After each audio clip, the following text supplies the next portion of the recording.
Hey guys, welcome back to my YouTube channel. तो आज हम लोग बहुत ही इंपॉर्टेंट टॉपिक डिस्कस करने जा रहे हैं जो कि है हमारा wave function of hydrogen atom.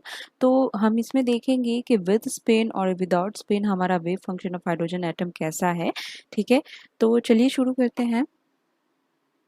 तो यहाँ पे हमारा समरी के तौर पे है some important wave functions of hydrogen atom. तो ये दो पार्ट में डिवाइड हुआ है, wave function of hydrogen atom without spin and wave function of hydrogen atom with spin. ठीक है, तो हम दोनों ही डिस्कस करेंगे, विदाउट स्पिन और विद स्पिन क्या होगा।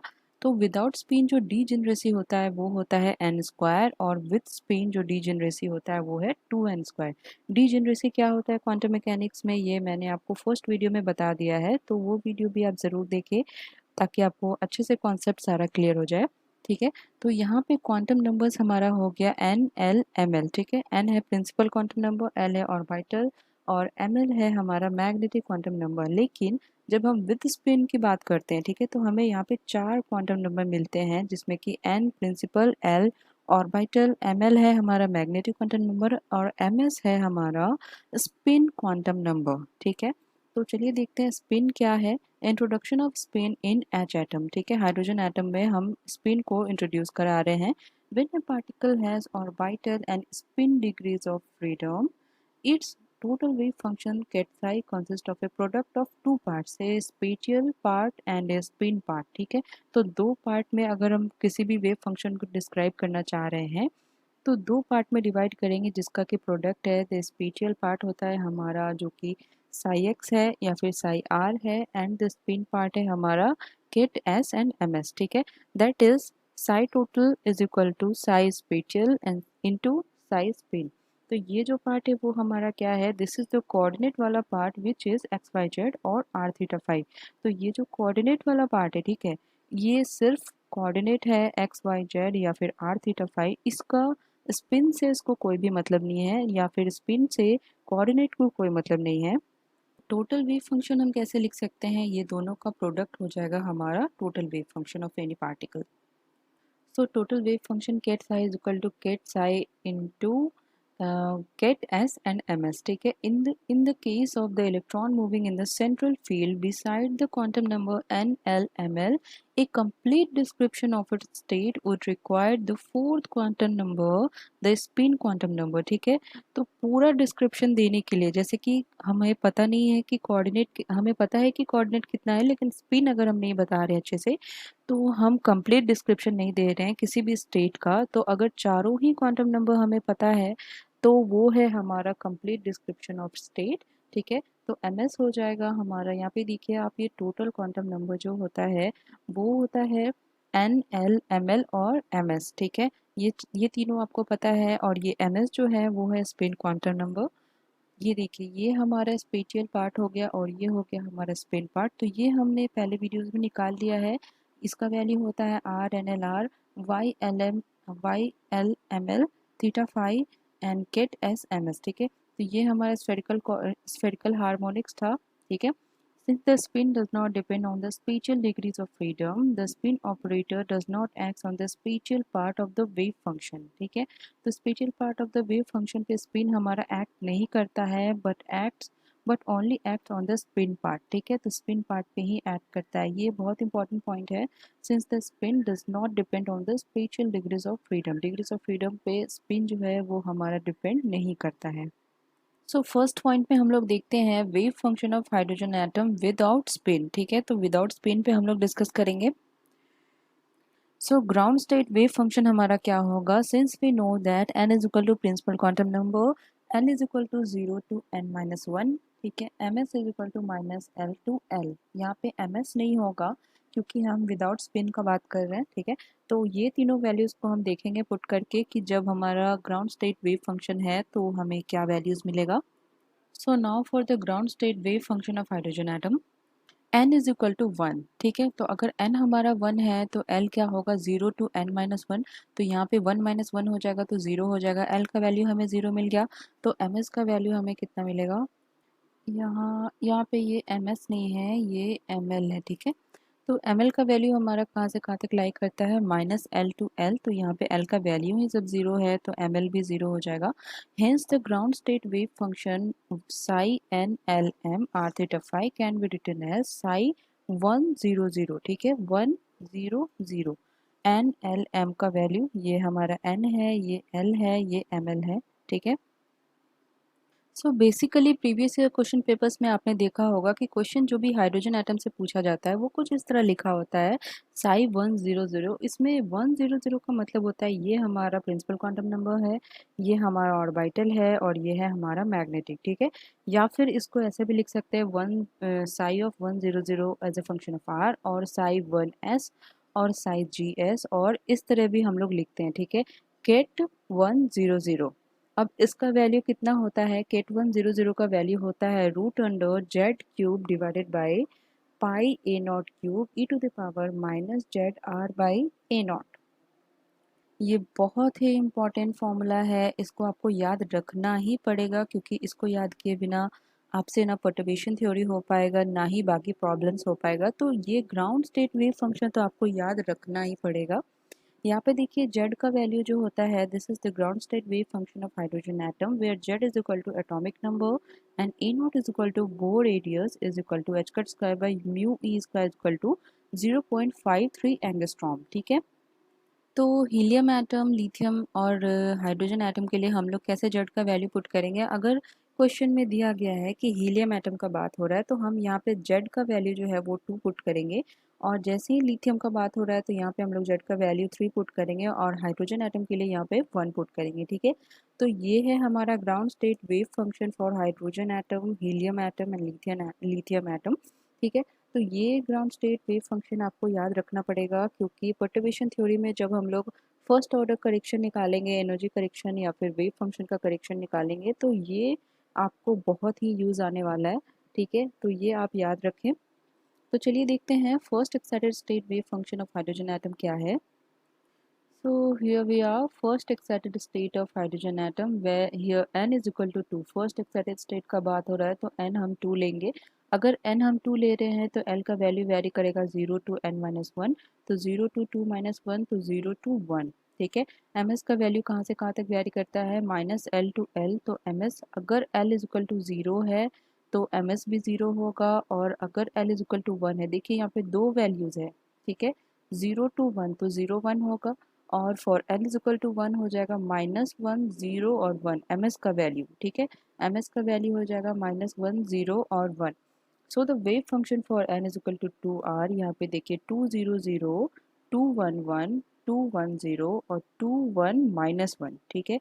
यहाँ पे ये एल इज इक्वल टू 0 में हम लेंगे 2 0 0, एम का वैल्यू भी 0 लेंगे, ये एम का वैल्यू ये 0 लेंगे, when l is equal to 1, तो एल जब 1 है तो एम एल जो है हमारा वो 3 वैल्यू देगा, तो यहाँ पे 3 वेव फंक्शन और बन गया।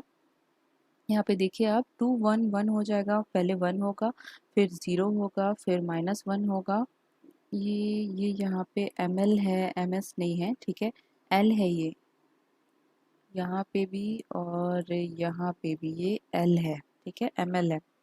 तो ये हमारा एल का वैल्यू जो 1 होगा तो 3 वैल्यू देगा, ठीक है। तो इस तरह हमारा वेव फंक्शन कितना मिल गया, हमें 4 वेव फंक्शन मिल गया, ठीक है। अब चारों वेव फंक्शन के लिए ये है हमारा हाइड्रोजन एटम का first excited state of wave function. तो 200 में हमारा 2s स्टेट हो गया, 210 हमारा 2p हो गया, 211 हमारा 2p हो गया, और ये भी हमारा 2p हो गया। देखिए 1 को माइनस 1 को हम 1 बार भी लिखते हैं कभी कभी कैट रिप्रेजेंटेशन में, यहाँ पे या तो आप माइनस 1 लिखिए यहाँ पे या फिर 1 बार लिखिए, दोनों ही सेम है, ठीक है। तो गेट 200 का वैल्यू होता है root under z cube by 32 pi a naught cube e to the power minus z r by 2 a naught. ये जो है आपका वो जेड आर है, ठीक है, ये आप गलती मत करिएगा, ये z r by 2 a naught है, ठीक है, यहाँ पे भी z r by a naught है। तो 210 का कितना होगा, root under z cube by 32 pi a naught cube z r by a naught e to the power minus z r by 2 a naught cos theta, ठीक है। उसी तरह 211 जो कि 2 की स्टेट में है, उसका क्या होगा, minus root under z cube by 64 pi a naught cube in bracket z r by a naught e to the power minus z r by 2 a naught into sin theta into e to the power i phi, ठीक है। और जो हम minus वाला term ले रहे थे 2 1 -1, तो उसका वैल्यू होगा root under z cube by 64 pi a naught cube z r by a naught e to the power minus z r by 2 a naught sine theta e to the power minus i phi, ठीक है। कभी कभी first excited state of hydrogen atom वाले wave function से भी questions आते हैं, लेकिन ग्राउंड स्टेट वेव फंक्शन जो है उससे बहुत सारे क्वेश्चंस आते हैं। तो इसको भी अगर आप याद रख ले तो बहुत ही अच्छा है, लेकिन ग्राउंड स्टेट वेव फंक्शन को आप अच्छे से याद रखें। तो अगर हम इसको एक बॉक्स में लिखें तो कुछ इस तरह होगा, ये n का वैल्यू है, ये l है, ये ml है, और ये है हमारा ऑर्बिटल, और ये है हमारा wave function of hydrogen atom. तो ये हो गया हमारा फर्स्ट एक्साइटेड, ये ग्राउंड स्टेट हो गया, और ये हो गया फर्स्ट एक्साइटेड स्टेट, जिसमें कि हमारा 4 वेव फंक्शन हमें मिल रहा था, ठीक है। आप देखिए यहाँ पे डीजेनरेसी कैसे फॉर्म हो रहा है, 4 वेव फंक्शन है। So the table real form of complete eigenfunction psi n l m excluding spin of the electron, यहाँ पे spin of the electron को हम लोगों ने कंसिडर नहीं किया है for various values of n l and ml, ठीक है। तो ये कुछ बॉक्स है, आपको ये वैल्यू हमेशा याद रखना है, जो कि है हमारा ground state wave function of hydrogen atom. So note point, this is the concept without spin. Now we are going to introduce the spin quantum number, ठीक है। अगर आपको ये कॉन्सेप्ट अच्छे से समझ में आ गया तो स्पिन वाला कॉन्सेप्ट समझने में कोई भी परेशानी नहीं होगी, क्योंकि सिर्फ उसमें स्पिन पार्ट को मल्टीप्लाई कर देना है, ठीक है। तो चलिए देखते हैं स्पिन पार्ट क्या है। तो सेकेंड नंबर है हमारा wave function of hydrogen atom with spin, ठीक है। If we take into account the spin of the electron, the state of every electron will be specified by 4 quantum numbers n, l, ml and ms, ठीक है, where ms is equal to plus minus half is the jet component of the spin of the electron. Now hence the complete wave function of hydrogen atom must be equal to the product of space part or orbital part is equal to r n l r as a function of r, और y l m l theta phi, ये है हमारा spherical harmonics and the spin part। तो पूरा wave function निकालने के लिए complete wave function of hydrogen atom अगर हमें चाहिए, तो इस दोनों ही पार्ट को हमें मल्टीप्लाई करना पड़ेगा, तभी हमें कंप्लीट वेव फंक्शन मिलेगा, जो कि है हमारा स्पेशियल पार्ट और दूसरा है स्पिन पार्ट, ठीक है। तो स्पिन पार्ट यहाँ पे आप देखिए, जैसे कि ये s का वैल्यू है, ये है s और ये है ms, ठीक है। ये बिल्कुल मिलता जुलता है, जैसा कि आपने ऑर्बिटल एंगुलर मोमेंटम में पढ़ा होगा। ये था पहले हमारा l था और ml था, ठीक है। तो ml का वैल्यू जैसे जैसे वेरी करता था उसी हिसाब से l का वैल्यू जैसे वेरी करता था उसी हिसाब से हमारा ml का वैल्यू भी डिफर करता था। तो ml का वैल्यू लाई करता था माइनस एल टू एल, उसी तरह यहाँ पे ms का भी वैल्यू जो है वो minus s to s vary करेगा। अगर हमारा स्पिन हाफ है तो ms का वैल्यू होगा minus half two plus half, ठीक है। तो इज इक्वल टू 1/2 हो जाएगा s का वैल्यू, स्पिन जो है हमारा, और ये हमारा स्पिन क्वांटम नंबर, तो ये हो जाएगा प्लस माइनस हाफ। तो पूरा हम कैसे लिख सकते हैं, complete wave function of hydrogen atom हम लिख सकते हैं psi n l m l m s is equal to psi n l m l r theta phi, और ये हो गया हमारा स्पिन पार्ट, और इसका वैल्यू हमने यहाँ से लिख दिया है, यहाँ पे ये हो गया इसका वैल्यू, और ये हमारा स्पिन पार्ट है। Now we can write the spin up wave function as, तो स्पिन अप और स्पिन डाउन वेव फंक्शन होता है, ये भी मैंने आपको बताया है, ठीक है। स्टर्न एंड गल्लक एक्सपेरिमेंट में हमने देखा था। तो यहाँ पे देखिए, अगर हम स्पिन अप वेव फंक्शन का बात कर रहे हैं तो यहाँ पे प्लस साइन हो जाएगा, ठीक है, प्लस साइन हो जाएगा, और यहाँ पे इसका अगर मैट्रिक्स रिप्रेजेंटेशन में देखेंगे तो ये होगा 1 और 0। तो इस हिसाब से स्पिन अप वेव फंक्शन को हम लोग कैसे लिख सकते हैं, ये अपवर्ड डायरेक्शन का एक एरो लगा देंगे, तो ये रिप्रेजेंटेशन होता है स्पिन अप वेव फंक्शन का, और ये मल्टीप्लाई होके हो जाएगा y n l m l, और ये 0, ठीक है। तो ये स्पिन पार्ट हमारा हो गया for spin off wave function. उसी तरह हम स्पिन डाउन को भी लिख सकते हैं, तो स्पिन डाउन हमारा क्या हो जाएगा साई 100, अगर हम ग्राउंड स्टेट का बात कर रहे हैं तो साई 100, और ये हमारा डाउन स्पिन कुछ इस तरह का रिप्रेजेंटेशन होगा हमारा स्पिन डाउन का, ठीक है। या फिर इस तरह का हम लिख सकते हैं -1/2 केट -1/2, या फिर केट माइनस, या फिर 0 और 1। यहाँ पे आप देखिए, यहाँ पे हमारा था 1 0, ठीक है, जो कि स्पिन अप वेव फंक्शन था, उसके बाद यहाँ पे हमारा 0 1 रिप्रेजेंटेशन में, ठीक है। तो वेव फंक्शन को हम लोग लिखेंगे साई 100 -1/2। ये माइनस नहीं है, ये पूरा 100 -1/2 नहीं है, ये हमारा n है, ये m है, ये l है, ये m है और ये ms है। ठीक है, तो ये आप कंफ्यूज मत होइएगा, ये बहुत ही इंपॉर्टेंट कॉन्सेप्ट है यहाँ पे। तो अगर हम मल्टीप्लाई करेंगे तो हमें कितना मिलेगा, इसका वैल्यू हम जानते हैं। ठीक है, अभी अभी जस्ट हमने देखा है ground state wave function of hydrogen atom क्या होता है। तो यहाँ पे अगर हम लिख देंगे तो कुछ इस तरह का इक्वेशन हमें मैट्रिक्स फॉर्म में मिल जाएगा। ठीक है, काफ़ी इंपॉर्टेंट टॉपिक है, इसको बहुत अच्छे से आपको सीखना है क्योंकि आगे इसका बहुत यूज़ होने वाला है, एप्लीकेशन होने वाला है, पर्टर्बेशन थ्योरी में भी इसका बहुत यूज़ होने वाला है। ठीक है, सो गाइज यहाँ पे हमारा इस टॉपिक का डिस्कशन ख़त्म होता है।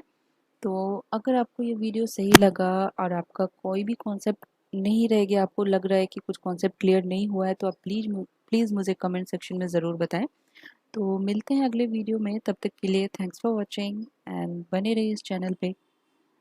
Bye bye.